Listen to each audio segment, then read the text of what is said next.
अश्विनी दुबे जी, आपके केजरीवाल पास का आना चाहूंगी। आना ठीक है सर्वेश जी, मिल एंट्री गया आपका होना जवाब मुझे। अश्विनी दुबे जी के बीजेपी के पास लिए मैं जाना फायदे चाहूंगी। की बात है एक मिनट, हरियाणा। सबके कमेंट्स ले लेती हूँ, फिर मैं वापस आऊंगी। अश्विनी दुबे जी, इसमें देखिए आज एक तो पॉलिटिकल एंगल है क्योंकि हरियाणा में चुनाव है और आम आदमी पार्टी वहां पर अपना दमखम दिखा रही है। दूसरा, सीबीआई जो है उसको लेकर भी कई तरह के सवाल जुड़े हुए हैं क्योंकि जो फैसला सुप्रीम कोर्ट से दिया गया और उसमें पिंजरे वाली इमेज तोड़ने के लिए कुछ करें, सीबीआई को ये साफ तौर पर कहा गया है।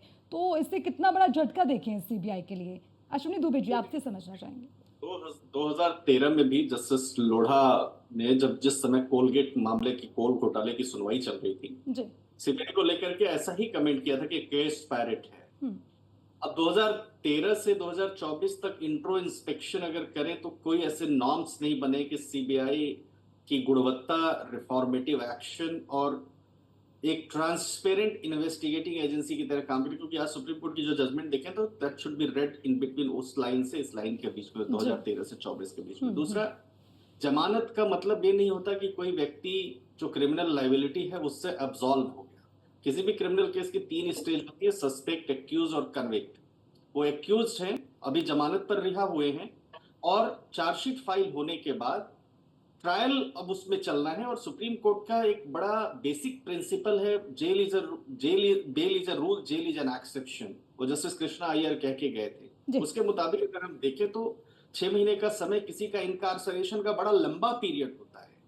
6 महीने तक ऐसे केसेस में जांच करना। दूसरा, सीबीआई की अगर गिरफ्तारी की बात करें तो एक जज ने उसको अवैध ठहराया, एक जज ने अवैध नहीं ठहराया है। दूसरा, ईडी की गिरफ्तारी को किसी जज ने अवैध नहीं ठहराया, ये भी बिल्कुल। आपको देखना। यस। ये समझिए कि लेटर स्टेज में फाइनल होगा जब कोर्ट का फाइनल वर्डिक्ट आएगा कि वो दोषी है कि नहीं है, लेकिन अभी वो आरोपी तो हैं, ये भी मान के चलना पड़ेगा। और ये देखिए, आर्टिकल 21 भारत के संविधान का बड़ा क्लियर है। वो कहता है कि इंडिविजुअल की लाइफ लिबर्टी को प्रोटेक्ट करना कोर्ट्स का काम है। और जब इन्वेस्टिगेशन कंप्लीट हो गई तो जेल में इतने लंबे समय तक रहने का कोई मतलब नहीं। अगर 6 महीने का पीरियड आप देखिए, 6 महीने का पीरियड तो अरविंद केजरीवाल जी जेल में रहे। अब हम आते हैं दूसरे डेमोक्रेटिक वैल्यूज और कॉन्स्टिट्यूशनल मोरालिटी की तरफ। जी। 6 महीने से दिल्ली के मुख्यमंत्री ने अपनी पावर्स किसी को डेलीगेट नहीं किया। कोई काम अगर आप देखें तो नहीं हुआ, क्योंकि जेल प्रिजन मैनुअल जो दिल्ली प्रिजन एक्ट है वो प्रोहिबिट करता है किसी भी अंडर ट्रायल प्रिजनर को कोई फाइल साइन करने में। कैबिनेट की मीटिंग नहीं हुई। तो डेवलपमेंटल इश्यूज की बात करें तो वो नगण्य है। ठीक तो है। एक लॉ का स्टूडेंट होने के नाते तो मैं तो यही कह सकता हूं कि जब आरोप पहले के जब लालू यादव के ऊपर आरोप लगा, देखिए हेमंत सोरेन के ऊपर आरोप, जयललिता के ऊपर आरोप लगा था, नरसिम्हा राव के ऊपर आरोप लगा, सबने रिजाइन किया था। बट यहाँ एक क्लासिक एग्जाम्पल भी देखने को मिल रहा है। ठीक है।